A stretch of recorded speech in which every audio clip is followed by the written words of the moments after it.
बच्चों, जैसा कि जो पिछली वीडियो बनाई थी उसमें मैंने आपको बताया था कि हमने जो है पिछली बार पढ़ा था एनपीओ क्या है, नॉट फॉर प्रॉफिट ऑर्गेनाइजेशन किसे कहते हैं, कौन कौन से अकाउंट इसमें मेंटेन किए जाते हैं, ये चीज़ें हमने पढ़ी थी। आज जो है अपनी जो दूसरी वीडियो है इसमें मैं आपको बताऊंगा कुछ महत्वपूर्ण मदों की व्याख्या।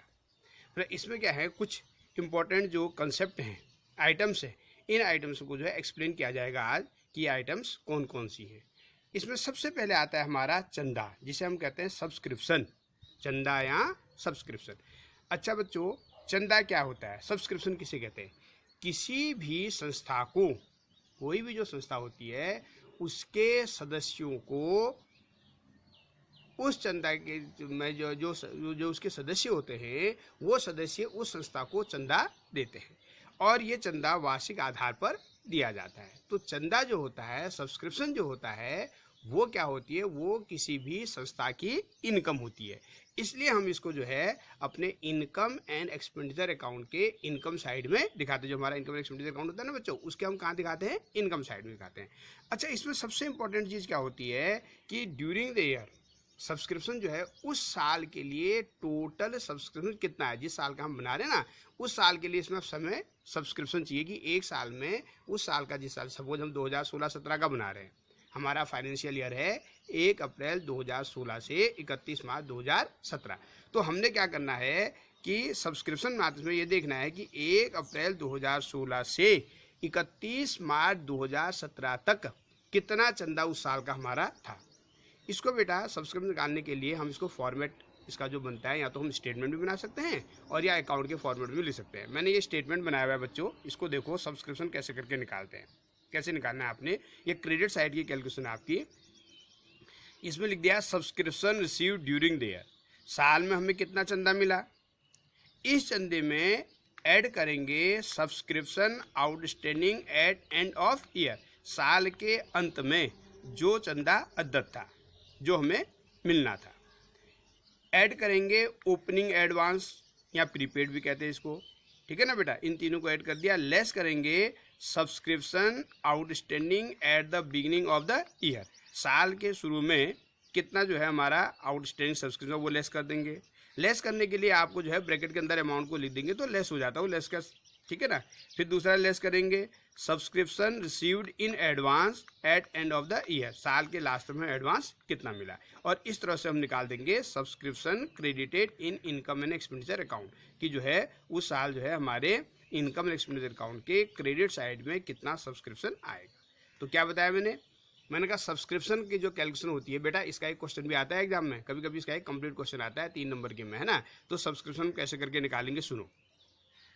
बच्चे कहते हैं सर क्या ऐड करना है, क्या लेस करना है, समझ में नहीं आता। सीधी बिल्कुल सिंपल वे में आप ये समझना कि हमने देखना है जिस साल का हम बना रहे हैं उसी साल का चंदा उसमें आना है, न तो पिछले साल का आना है और न अगले साल का आना है। अगर उसमें पिछले साल का या अगले साल का इंक्लूड है तो उसको आपने हटा देना है, हटा देने का मतलब माइनस कर देना है, ठीक है ना। तो तुम्हें ध्यान रहेगा कि तुमने यार सर ने कहा था कि जिस साल का हम बना रहे हैं, अगर सपोज हम जो है 2016-17 का बना रहे हैं, 2016-17 का मतलब 1 अप्रैल 2016 से 31 मार्च 2017 तक का ये हमारा फाइनेंशियल ईयर है, इस साल का हम बना रहे हैं, तो हमने सिर्फ 2016-17 का ही सब्सक्रिप्शन लिखना है। 17-18 का अगर इसमें जुड़ा होगा, एडवांस आ रखा होगा, उसको माइनस कर दो, या पिछले साल का 15-16 का कुछ मिलना था वो इस साल मिला है तो उसको भी क्या कर दो, माइनस कर दो। तो इस तरह से इसकी आप जो है कैलकुलेशन करेंगे, ठीक है। अच्छा, उसके बाद ये सब्सक्रिप्शन पूरा हो गया। उसके बाद दूसरा आता है हमारा डोनेशन। दूसरा क्या आता है? डोनेशन। बच्चों दान, एक संस्था को डोनेशन मिलता है जिससे संस्था हमारी चलती है। अच्छा, डोनेशन भी 2 प्रकार का होता है, एक होता है हमारा सामान्य दान, जनरल डोनेशन, एक होता है विशेष दान, स्पेसिफिक डोनेशन।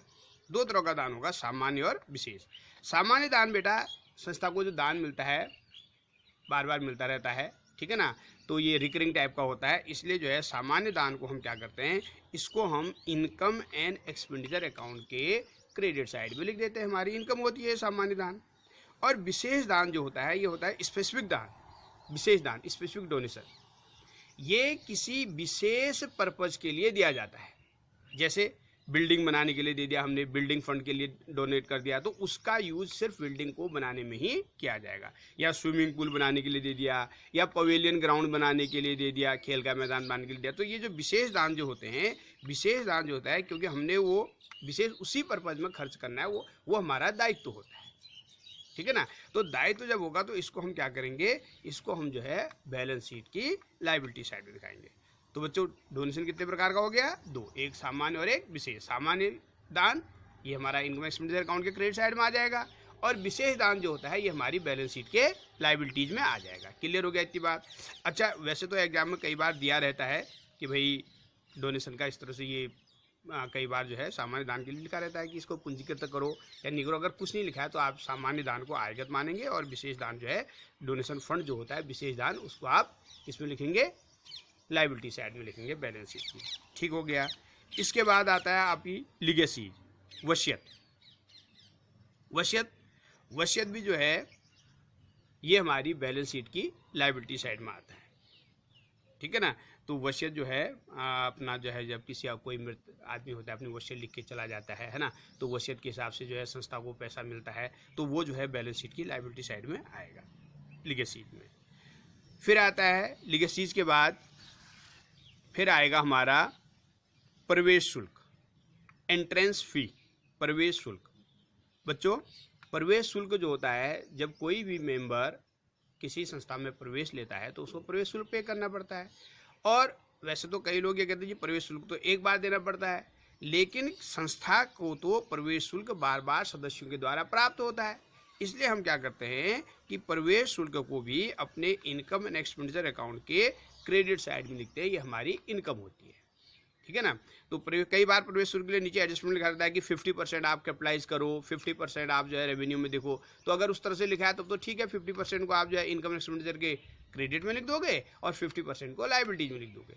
लेकिन अगर कुछ नहीं लिखा हुआ है, खाली प्रवेश शुल्क लिखा इंट्रेंस फीस, तो आप इसको क्या करना, इंट्रेंस फीस को आप जो है अपने इनकम एंड एक्सपेंडिचर अकाउंट के क्रेडिट साइड में लिख देना। ओके, चलो ये भी हो गया, प्रवेश शुल्क का हो गया। अब एक पॉइंट और आता है बच्चों, सेल ऑफ ओल्ड एसेट्स।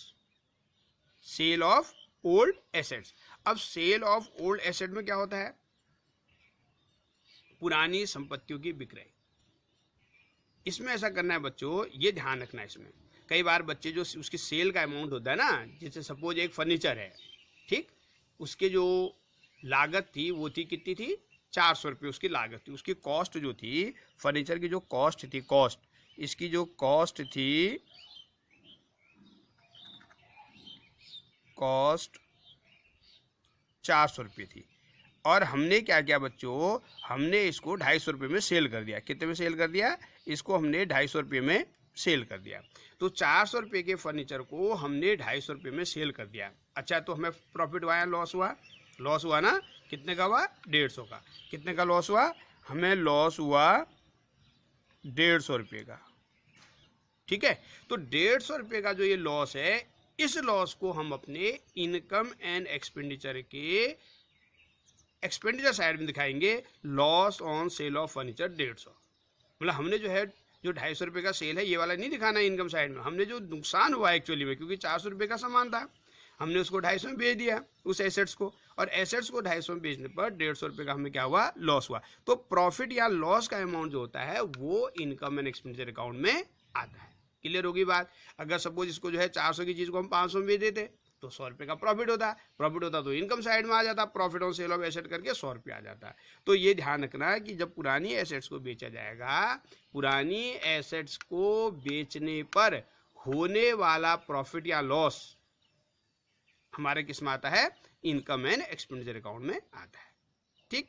और उसके बाद जो है नेक्स्ट आता है हमारा life membership fee. Life membership fee, आजीवन सदस्यता शुल्क। आजीवन, नाम से पता लग रहा है ना बच्चों, देखो आजीवन मतलब पूरे जिंदगी के लिए, पूरे हमने लाइफ मेंबर बन गए, हम लाइफ मेंबर, एक बार में हमने अपनी पूरी जिंदगी के लिए क्या दे दिया, सदस्यता शुल्क दे दिया। अब हमें ये देने की आगे जरूरत नहीं है। तो ये जो होता है ये हमारा बैलेंस शीट में आएगा। कहाँ आएगा बच्चों, ये हमारा बैलेंस शीट की लायबिलिटी साइड में आएगा। तो ये कुछ टर्म्स थे, जैसे सब्सक्रिप्शन क्या होता है, इसमें सब्सक्रिप्शन ज़्यादा परेशान करता है। बच्चे कहते हैं सर क्या ऐड करना है, क्या लेस करना है, समझ में नहीं आता है। तो मैंने तुम्हें कहा कि जब हम सब्सक्रिप्शन के बारे में पढ़ेंगे तो सब्सक्रिप्शन के बारे में ये ध्यान रखना कि जिस साल का हम बना रहे हैं उसी साल का सब्सक्रिप्शन उसमें आएगा, आगे पीछे का नहीं आएगा, ये ध्यान रखना, बस हो गया। इसका कई बार अपने आप में एक क्वेश्चन भी आ जाता है, इंपॉर्टेंट है, मैंने तुम्हें कहा इसकी ध्यान रखना।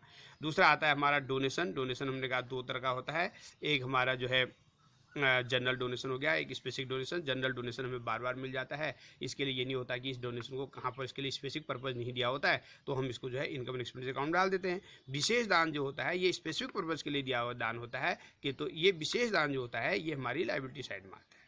लीगेसी या वसीयत, नाम से पता लगा वसीयत है ना, जब कोई मृत आदमी के अपनी वसीयत को छोड़ जाता है, संस्था को दे जाता है, तो ये जो है बैलेंस शीट की लायबिलिटी साइड में हमारा आएगा। फिर आएगा एंट्रेंस शुल्क, प्रवेश शुल्क। सदस्यों के द्वारा जो हम प्रवेश शुल्क लेते हैं सदस्यों से मेंबर बनाने के लिए, वो संस्था की इनकम होती है, संस्था के लिए रिकरिंग इनकम है वो, इसलिए उसको जो है हम क्या करते हैं क्रेडिट साइड में लिख देते हैं, इनकम एक्सपेंडिचर अकाउंट में। सेल ऑफ ओल्ड एसेट में मैंने आपको कहा कि सेल ऑफ ओल्ड एसेट में क्या करते हैं कि सेल ऑफ ओल्ड एसेट में हम जो है जितने की एसेट्स की जो कॉस्ट होती है और जो उसका सेल का अमाउंट होता है उसमें प्रॉफिट या लॉस का अमाउंट निकाल लेते हैं। हमें प्रॉफिट या लॉस हुआ तो प्रॉफिट या लॉस का जो अमाउंट होता है वो इनकम एक्सपेंडिचर अकाउंट में आता है, इसमें सेल का अमाउंट नहीं आता है, ये ध्यान रखना, ठीक है। प्रॉफिट होगा तो क्रेडिट में आ जाएगा, लॉस होगा तो डेबिट में आ जाएगा। लाइफ मेंबरशिप बताया था, लाइफ मेंबरशिप जो है ये आजीवन सदस्यता शुल्क, ये हमारा क्या होता है आजीवन सदस्यता शुल्क बैलेंस शीट की लायबिलिटीज में आता है। तो बच्चों ये कुछ टर्म्स थे, इन टर्म्स को अगर आपने समझ लिया होगा तो क्वेश्चन करने में ये बड़े यूजफुल होते हैं, बहुत हेल्पफुल होते हैं। और इनको करने के बाद अब जो मैं अगली वीडियो बनाऊंगा उसमें मैं आपको सब्सक्रिप्शन से रिलेटेड क्वेश्चन कराऊंगा और फंड से रिलेटेड क्वेश्चन कराऊंगा। इन क्वेश्चन को हम अगली वीडियो में करेंगे, ठीक। आज हम इतना ही करते हैं, धन्यवाद, गुड मॉर्निंग बच्चों।